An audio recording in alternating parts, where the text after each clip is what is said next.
Mars spaceships will be ready for short flights by the first half of next year, predicts Elon Musk. The SpaceX and Tesla CEO was taking questions during an onstage appearance at the SXSW conference in Austin. Musk did fudge on this prediction a little bit by conceding that his timelines can be optimistic. Elon Musk successfully launched his Tesla into orbit on SpaceX's Falcon Heavy rocket. Elon Musk at SXSW, there need to be things that inspire you. Elon Musk opts for pedestrians over cars in new Boring Company video. Of course, it was only last month that SpaceX launched the Falcon Heavy rocket with a payload that included Musk's cherry red Tesla convertible. In the short term, Mars is really about getting the spaceship built, an effort that has begun, Musk says. That will prove to other companies and countries that it can be done, providing the impetus for them to go and do it themselves. They currently don't think it's possible, so if we show them that it is, they'll up their game and build interplanetary transport vehicles, as well, he says. From there, Musk says, a tremendous amount of entrepreneurial resources will be needed, because you have to build out the entire base of industry, everything that allows human civilization to exist. SpaceX founder Elon Musk says he's very proud of their latest launch of the Falcon Heavy. The rocket lifted a $100,000 Tesla Roadster into space with a mannequin named Starman in the driver's seat. SpaceX that will be hard in places like Mars or the Moon, he says, pointing out that such celestial outposts will not become an escape hatch for rich people but rather require those with a frontier mentality. For the early people that go to Mars, it will be far more dangerous. It kind of reads like, Ernest Slatton's ad for Antarctic explorers, difficult, dangerous, good chance you'll die, excitement for those who survive. Musk was asked what he thinks the futuristic first Martian colony government might look like. Most likely, it will be some form of a direct democracy, he says, in which people vote directly on issues as opposed to going through a representative government. With that in mind, Musk recommends keeping laws short. Long laws mean something suspicious is going on. If the size of the law exceeds the word count of Lord of the Rings, then it's like something's wrong. It should be easier to remove a law than create one. I don't know what the right number is, maybe it's like 60% to get a law in place, but any number above 40% can remove a law. Maybe there should even be some kind of sunset clause so that they just automatically expire unless there is enough of an impetus to keep them around. Musk weighed in on several other topics during a wide-ranging discussion. On who inspires him, Musk joked on stage that he is inspired by Kanye West, drawing laughter from the SXSW audience.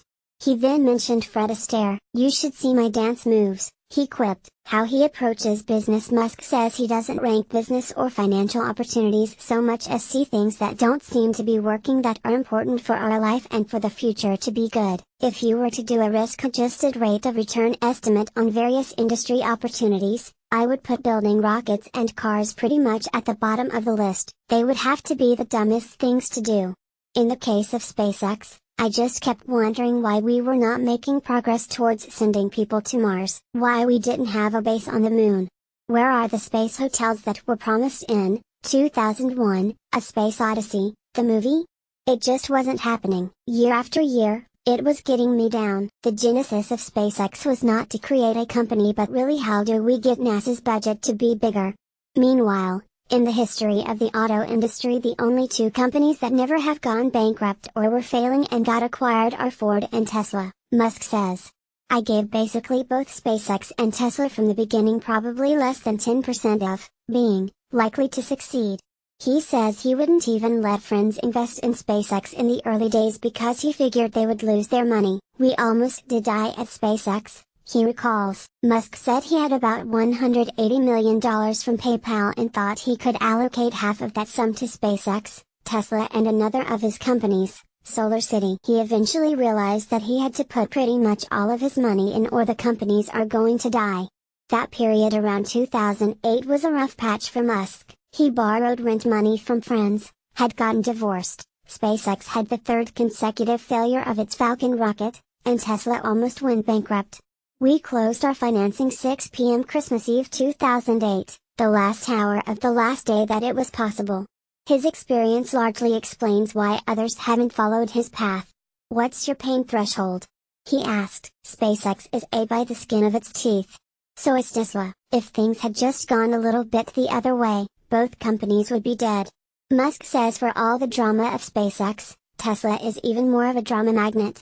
He says he spends most of his business time on SpaceX and Tesla, and people misunderstand that he doesn't invest in things. The only public security I own of any kind is Tesla.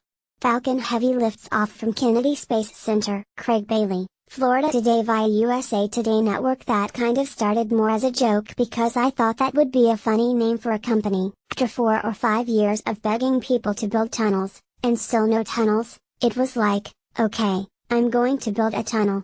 Musk says the Boring Company accounts for 2% of his time but 20% of his tweets. Tweets do not correlate to actual time spent. I just have fun with the Boring Company, but my time allocation is literally about 2%. On why he's not high on flying cars. Do you want all your neighbors having a flying car? This is exactly the question. Oh, you want a flying car? How about everyone around you has a flying car, too? That doesn't sound so good.